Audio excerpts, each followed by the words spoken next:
told you guys when we get specimen, holding on my face. I know. When we get specimen, when we do D&Cs, you have to pull what?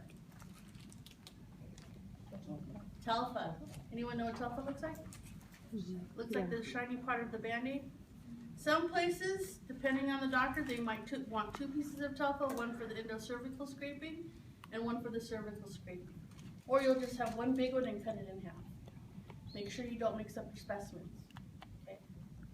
Now, if you have problems tossing this onto the field, you can have your circulator open it for you when they're ready, and you can just pull out Telfa out of here. This is kind of flimsy. So. Amazing. Threw it in place. So I looked it over, right? There's no sheet in there. I can go outside, put my AlgaGuard, put my gloves on. How's it look? Good. Good? Got my gloves on because we don't have our gowns on. Use your pterodactyl arms. Remember, you're going to have drapes because remember we have the leggings. Buttocks. So I'm going to put this there. Those of you have bad backs, be careful with it. Now, what's going to happen is sometimes you'll be able to put your own goop in the corner. Your doctor's going to want goop when they put in the dilators. They don't want to put it in dry. So don't be stingy with the goop. It may come up as a big blob. It's going to go this way after a couple minutes. So give them a big bunch. So we got this. What's this called? Remember? Weight and speculum. What's it called though? Grapes. Full name. Which kind? Avard.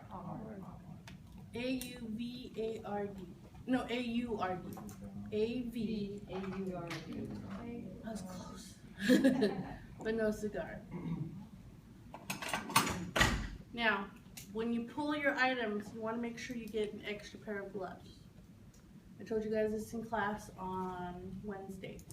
You're going to put that extra glove right here. Because what's going to happen is you might have some scrapings that are going to drip down. You might have to get that extra scrapings from inside. Okay, so you're going to have that glove right here. Is it a handheld or self-retaining retractor? Self-retaining. Self-retaining. Handheld, you'd be holding on to it. This is going to be the Weight. Waiting. Self-retaining. Covered. what's this? Right angle? So this is how it's going to work. Your doctor's going to be sitting down half the time, or they might be standing up, and your patient's going to be raised up. We're going to pretend this is the opening. You're going to put it in. It's going to hang there. As a surgical tech, there's no room for you to stand right here. You're going to stand on the other side of the legs. Remember I told you sometimes you might help them from there, or you'll help them from over here. So what you're going to do is, the portion of what we have to hold up, this goes inside, and we're going to lift it the whole time. See how we help in the OR? Yes. Sometimes the doctor will do this himself. It all depends. Oh, I can keep that there. All right. Sometimes you will use this, sometimes you will not. It all is doctor's preference. So make sure you got a stool just in case. Kick bucket handy. Right, some stuff to put down, especially if there's irrigation. You won't always need all this stuff because you don't always use it.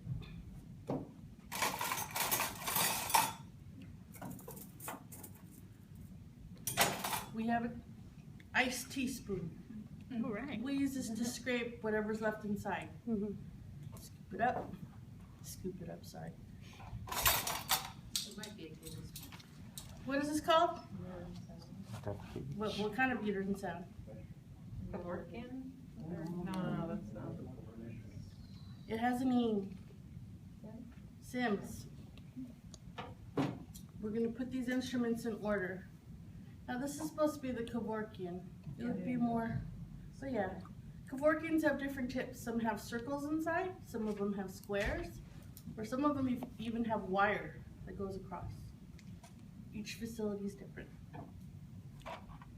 What are these called? Your dilators. I always What leave kind this. of dilators?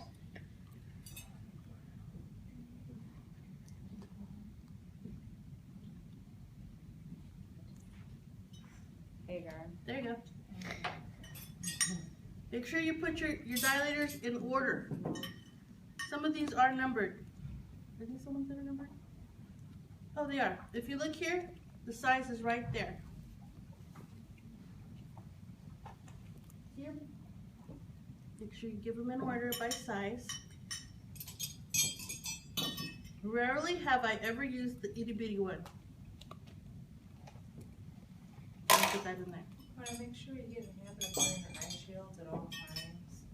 Cause we have students at clinicals right now that are forgetting, it's not a good time to forget. So even if you're wearing glasses, you need eye shields. All right. We'll have two, oop, that's not it. Anyone know what this is called? What kind of forceps? Okay. You're gonna make yourself 2 sponge forceps.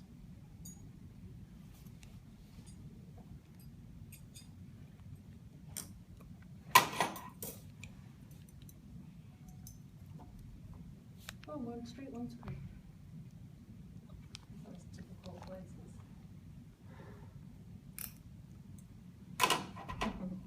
So, That's your, GI sponge tip? It's different from your general surgery sponge tip. yeah. You will count this later when your circulator's ready. You have your tenaculum. We use this after that order. What is this called?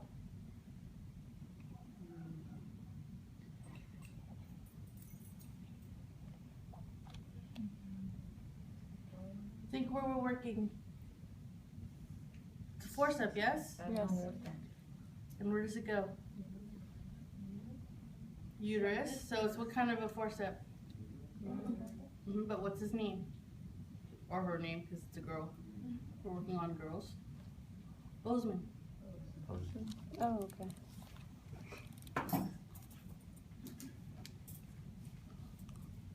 And if we were doing sutures, what do you think the needle driver we would be using? Haney. All right, we have a tenaculum. We're going to use a single tooth tenaculum, and this is what we use to grasp, the doctor will use to grasp the cervix. So when your patient's asleep, they'll go in, grasp it, pull it out. Painful, sorry. Yeah.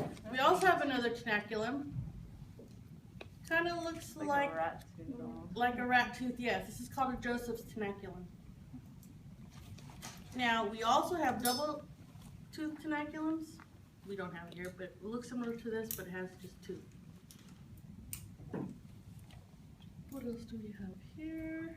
That's pretty much it. You have some Alice's. Your doctor may want an Alice, but if you keep your instruments in line, they can grab what they need. Sometimes if you're not back here helping with retracting, you'll be behind here, ready to grab the specimen when he gives it to you. Now, if you have time, you will have your 2 specimen cups. You want to identify, you want to label these in advance. You don't want to mix your specimens up, right? So what I do is I'll put one that says endocervical and one is cervical. I'll put it right here and right here. If I have 2 of these, I'll put one telfa here, the other telfa here. If I only have one, I'll cut it in half. So just in case I'm not available for him to give me the specimen, he knows where to put it. And then I know where to put it. Does that make sense? All right. Any input on this? Looks good. You have to put it in order, so, you know, you're gonna use your dilators, retractors first, dilators, and then your curettes, I'll work that. et cetera, et cetera. It just makes it easier, like Ms. Sexton said, if you're all over the place, if you're retracting, or you may be taking off your sterile gloves and helping out with the circulator, and then when this surgeon, he or she needs you, you can just do an open glove technique and then get back in there and help out at any given time. So it just makes it easier that you have things in a sequence. And what's the sequence for draping?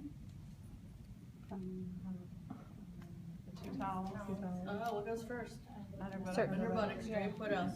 2 towels. 2 towels on the sides, what And else? then the leggings, The leggings, and then there's like a abdomen type drape. and then your 3/4 on top.